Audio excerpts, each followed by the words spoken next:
एवढं इष्टदेवतामध्ये ताकद असते. आणि जे गुरूंचं इष्टदैवत असतं ते शिष्याचं इष्टदैवत होतं. अन्यथा त्या शिष्याने दुसऱ्या देवताची पूजा केली तर ती व्यर्थ जाते. कारण की तू आलाय गुरूंच्या कुळामध्ये. कशात आलाय? ज्यावेळेस दीक्षा होते त्यावेळेस शिष्याचं कुळ पूर्ण बंद होऊन जातं आणि जे गुरूंचं कुळ आहे ते शिष्याला लागू होतं आणि तो जन्म मृत्यूच्या पलीकडे निघून जातो. फक्त त्याने वाईट कर्म पाप करू नये. पाप केलं तर त्याला पण नरकप्राप्ती 100% आहे. जर त्याने पाप न करता गुरूंच्या एक निष्ठेने राहिला, एक चरणावरती डोकं ठेवून राहिला तर त्याला 100% मोक्ष हे 100% आहे. कारण की गुरुमंत्र झाल्यावर कानामध्ये एवढं सामर्थ्य. म्हणून मी प्रत्येकाला सांगतो, बाबांनो चुकू नका, मुक्या प्राण्याचं जीवन घेऊ नका. कारण की लक्षात ठेवा, ही केलेली पाप ही भोगणंच आहे या जन्मामध्ये.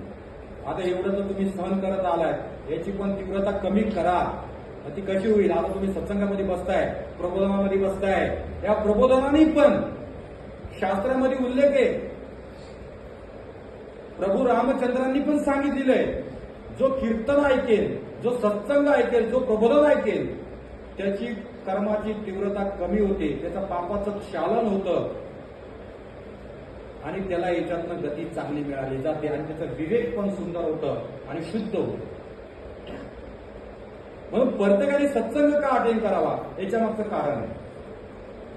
माणसाचा विवेक चांगला व्हायला, सुधारणा व्हायला लागते आणि कसं वागायचं, कसं वागू नये हे कळायला लागतं. काही लोक मित्रांच्या आहारी जाऊन बघा, मित्र कसा असावा? वाईट असावा का? वाईट संगत असावी का मित्राची? जो मित्र वाईट मार्गात नेतो त्याला मित्र असं म्हटलं गेलेलं आहे, त्याला शत्रू असं म्हटलं गेलेलं आहे. आणि जो मित्र वाईट मार्गातनं चांगल्या मार्गात आणतो, साधू संतांच्या संगतीत आणतो, त्याला मित्र असं म्हटलं गेलं. काय म्हटलं गेलेलं आहे? काही लोक वाईट मित्रांच्या नादी लागून वाईट कर्म करतात, बाई बाटलीच्या नादी लागतात आणि आयुष्य बर्बाद करून घेतात. काय घेतात? किती मुलांची ही अवस्था आहे, आजही त्या मुलांची अवस्था आहे.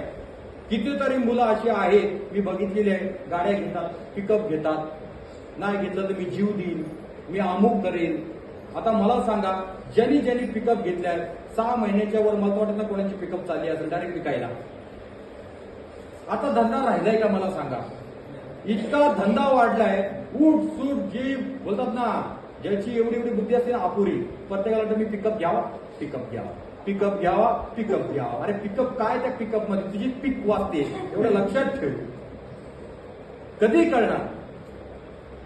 अक्षरशः घरावरती लोन काढून, घर घाण ठेवून, बँकेचं लोन काढून मुलांना गाड्या घेऊन देतात. त्या गाड्या तशाच घरी राहतात. 24, 25, 30 हजार रुपये गाड्यांचा हप्ता आहे बाबांना. सोपं आहे काय? सोपं आहे का मला सांगा? नाही. आणि ती मुलं अक्षरशः फासावर घरच्यांना लटकवतात आणि ही मुलं जातात पळून. काय जातात? आणि जर आई वडील बोलतो का उपकार केले का माझ्यावर, तुम्ही गाडी घेऊन दिली? मला सांगा, अशा मुलांना घरात ठेवायचं का नाही ठेवायचं हे आई वडिलांना कळायला पाहिजे. हे असे लाड करू नये. स्वतः कष्ट कर, जा गॅरेज मध्ये कामाला, कुठेही काम कर, ते शिक, तिथं काम कर. आता खाली 500 रुपये रोज मिळेल तुला. पण ते करायला नको, मला पिकअप चालवायची, पिकअप चालवायची. आणि पिकअप मध्ये काय काय धंदा, गुटखा खातो, दारू पितो, वाईट संकट, मांस मच्छी.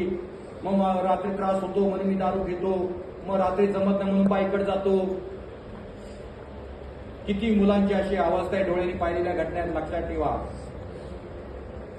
म्हणून या गोष्टींचा त्याग करून कुठेतरी वेगळे कष्ट करा. प्रत्येक पिकअप चालवणारा मुलगा असा नसतो, पण त्याच्यातनं 90% मुलं तरी अशी आहेत, हे 100% सांगतो. आणि यंग पिढी जास्त पिकअपच्या मागे लागलेली आहे. कशाच्या मागे लागलेली आहे? भिकार धंदा आहे, सगळ्यात भिकार धंदा तो मालक घेतो, ड्रायव्हर घेतो, हे आपल्या गावाला ते गुटखा चावत, पाचाक थुकते अंगावर, तर अर्ध अंग खाली रस्ता, सगळीकडे प्रदूषण, पुढंच चांगलं नाही. इतकी बेकार अवस्था करून ठेवलेली आहे मुलांनी. पण लहानपणापासून कर्तव्य कोणाचं आहे? आई वडिलांचं आहे. आई वडिलांनी सांगायला पाहिजे. आई वडिलांनी लहानपणीच मुलांना बाजूला घेऊन बेटा एक वेळा श्री स्वामी समर्थ बोलायलाच पाहिजे. बाजूला बसून एक अध्याय स्वामींचा चरित्रातला एक अध्याय वाचायलाच पाहिजे. किमान एक माळ गोरक्षनाथ जप व्हायला पाहिजे.